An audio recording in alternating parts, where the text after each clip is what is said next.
Gracias a todas y todos los oyentes. El día de hoy vamos a dar una charla acerca de la revolución de la resistencia en base a la Revolución Pingüina del 2006.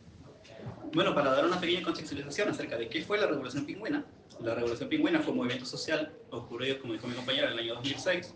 la cual consistió en una serie de manifestaciones de parte de los estudiantes chilenos de aquellos tiempos, principalmente para presentar su descontento hacia la desigualdad que había en los ciertos niveles de educación en nuestro país. Principalmente por un cierto grupo de leyes, las cuales fueron establecidas por el anterior gobernante dictatorial de Augusto Pinochet, principalmente la LOCE, la cual era la ley orgánica constitucional estudiantil, la cual establecía una serie de prerequisitos para poder acceder tanto a la educación básica como a la educación media. El impacto que tuvo la Revolución Pingüina dentro de nuestro país fue enorme, recorrió todo nuestro país, de hecho, empezando tanto ya simplemente en marchas y protestas, como al llegar al punto de las tomas de los diferentes liceos por parte de los estudiantes, el cual buscaba establecer un diálogo contra el gobierno de aquel tiempo, el cual era dado por la mano de Michelle Bachelet, junto a ella y su gobierno, el cual, al ver la magnitud que este movimiento tenía, con el paso de las semanas decidió responder y poner carta en el asunto en base a fuerza bruta. Igual, como cualquier movimiento social, no se pudo evitar tanto la supresión como la detención de la mano de los diferentes estratos policiales. Pasado 3 meses desde el inicio de la revolución, finalmente el gobierno decidió abrir diálogo con el colectivo estudiantil, dándole diferentes respuestas ante las peticiones que estos querían, tales como darles una voz más poderosa mediante las redes de comunicación, como los noticieros y los periódicos, como el integrarlos en el consejo asesor por la calidad de la educación, dándole el cupo a 2 estudiantes para poder ser parte de este consejo. Además, después de varios años de debate y discusión, finalmente se estableció la polémica ley LSG, o la Ley General de Estudiantes, la cual buscaba eliminar la lucratividad que las grandes instituciones podían tomar a partir del modelo estudiantil chileno, eliminando o derogando también la ley anteriormente impuesta por Pinochet, evitando que existan prerequisitos o exista cualquier tipo de necesidad previa para poder acceder a estos estratos sociales. Todos estos sucesos fueron gracias a que los estudiantes se organizaron de cierta manera para lograr ser escuchados. Pero antes que todo, ¿qué son las ocupaciones de resistencia? Pues, tal como definimos en el curso anteriormente y estará en la descripción, es la expresión de disconformidad y o malestar respecto a situaciones sociales, a través de las ocupaciones con una perspectiva crítica que busca reafirmación de identidad individual y colectiva, mediante una lucha por justicia y dignidad, pretendiendo erradicar la hegemonía opresora. Esta lucha se realiza por una necesidad social generando una comunidad, la cual puede ser sin un territorio geográfico compartido, que posee un fin en común y a su vez genera un sentido de pertenencia. Por lo tanto, la Revolución Pingüina se puede acoplar a esta definición debido a que esta surge en aquellos años debido a los problemas tanto estructurales como administrativos dentro de la educación. Y esto afecta directamente a la vida diaria de los estudiantes, o tal como otro concepto que vimos en clases, afecta a lo cotidiano de los estudiantes. Este tipo de injusticias hace que se exprese un descontento y los estudiantes se organicen con el fin de que esto se produzca una ocupación de resistencia como tal. Y estas hacen que exista un espacio de lucha política con el fin de lograr una transformación social. Por ejemplo, existe un artículo, estará en la descripción también, que se llama Negar la cotidianidad. Estuvo presente en la revuelta social. Finalmente la revuelta social no es que se solucionó en el 2006 y actualmente en el 2019 y hasta ahora 2025 se producen otro tipo de demandas sociales, sino que ha ido progresando mediante los años. Por ende, sí podemos tomar este artículo para tener una base en cuanto a cómo definimos nosotros la ocupación y la resistencia en cuanto a la Revolución Pingüina, ya que estos fenómenos sociales siguen estando relacionados, siguen habiendo injusticias sociales para los estudiantes y siguen habiendo revueltas sociales que las personas hacen con el fin de poder participar activamente en la política. Todas estas injusticias sociales también siguen estando dentro de las políticas neoliberales que afectan a las personas. Otra cosa que tenemos que ver es que se produce una comunidad que se forma por un objetivo en común. Y en este caso, en la Revolución Pingüina del año 2006, se genera ya que quieren acabar con la hegemonía opresora, que en este caso vendría siendo la loza. Y además esta comunidad también tiene un sentido de pertenencia, el que la revolución se haya llamado pingüina porque los estudiantes se sentían identificados como pingüinos debido al uso de uniforme,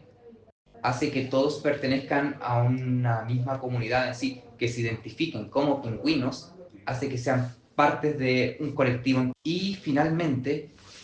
al estas leyes afectar directamente a la enseñanza y al proceso de enseñanza media, por ejemplo, los estudiantes, que fue principalmente quienes protestaron, todos estos estudiantes al tener su organización reafirmaron su activa participación política en la educación, realizando protestas, marchas, tomas e incluso asambleas, y todo esto con el fin de que fueran escuchados, de que fueran atendidas sus necesidades. Claro, lo que mencionaban ustedes también lo podemos relacionar con el texto de Valderrama, que es Terapias Ocupacionales del Sur, una propuesta para la comprensión en cuanto a la profundización de la noción de la ocupación, no como una acción individual, sino más bien como un acto colectivo y político. Mencionado esto en el texto por Ramírez, Schlittner y Guajardo, que esta perspectiva también nos da a entender de que la ocupación tiene un carácter transformador y está ligada a relaciones de poder. La forma en que la Revolución Pingüina se organizó con estudiantes, uniéndose a protestas, paros, tomas, marchas por todo el país, nos subraya esta idea de una práctica ocupacional, la cual construye la subjetividad colectiva y produce el ser ocupacional como un sujeto. También otro texto que leí, que era de Tolbert, que se llama Más allá del romanticismo, ocupación y resistencia, nos plantea la cohesión en torno al bienestar o malestar, donde el valor de estar unidos es por el bien común, o también el estar juntos nos hace conscientes del malestar en el que podemos estar.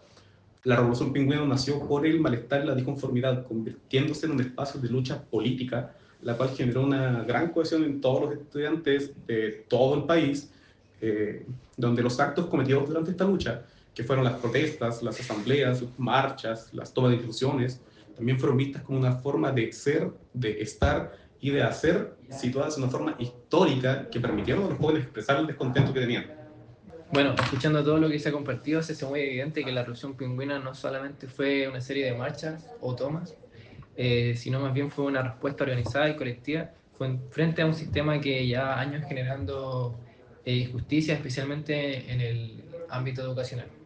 Bueno, lo que planteó nuestro compañero al principio nos ayuda a entender un poco más el contexto histórico de cómo surgió esto y después pasando a un poco más entenderlo de una manera, con mi otro compañero, más teórica y como la estructura que se realizó en ese momento, finalmente, que se pasa a mi otro compañero, se profundiza como autores como Valderrama y Dolvet, mostrando cómo este tipo de ocupaciones no solamente fue política, sino también transformadora y colectiva. Entonces, si conectamos todo esto aparte, vemos que esta revolución fue una forma de resistir desde lo cotidiano, desde un malestar compartido y también desde la esperanza de una educación más justa. Marchar, tomarse los colegios o participar en asamblea no solamente fue como hacer ruido, sino como prácticamente decir, aquí estamos y no estamos de acuerdo con esto. Bueno, por medio de todo lo mencionado, a modo de conclusión, podemos ver que a través de la movilización pingüina podemos conocer otro concepto de la ocupación. Porque, claro, todos conocemos que la ocupación de alguna otra forma es una actividad cotidiana, con significado, que se puede hacer de forma individual. Pero en este caso de la movilización, la ocupación se ve reflejada en los estudiantes al tomar los colegios y todo lo que eso involucra, así también al reunirse en asambleas y al usar el uniforme como símbolo y con orgullo, que de alguna forma lo hicieron con propósito y por lo mismo lo denominaron los pingüinos. Entonces, en este contexto podemos ver que también la ocupación es una forma de resistir, de expresarse, de expresarse ante las injusticias sociales, así también como una reafirmación de identidad y también para exigir dignidad, que es lo que vemos en esta movilización al ver que los estudiantes salen hacia las calles para luchar por una educación justa y digna para todos, independientemente al final de situación económica en la que estuviesen en ese momento. Entonces, por lo mismo vemos que la ocupación tiene sentido no tan solo por la acción en sí, sino que también por cómo se hace, por qué se hace y quiénes la realizan al final. Y eso lo vemos en este contexto del movimiento, que la ocupación se convierte al final en una práctica colectiva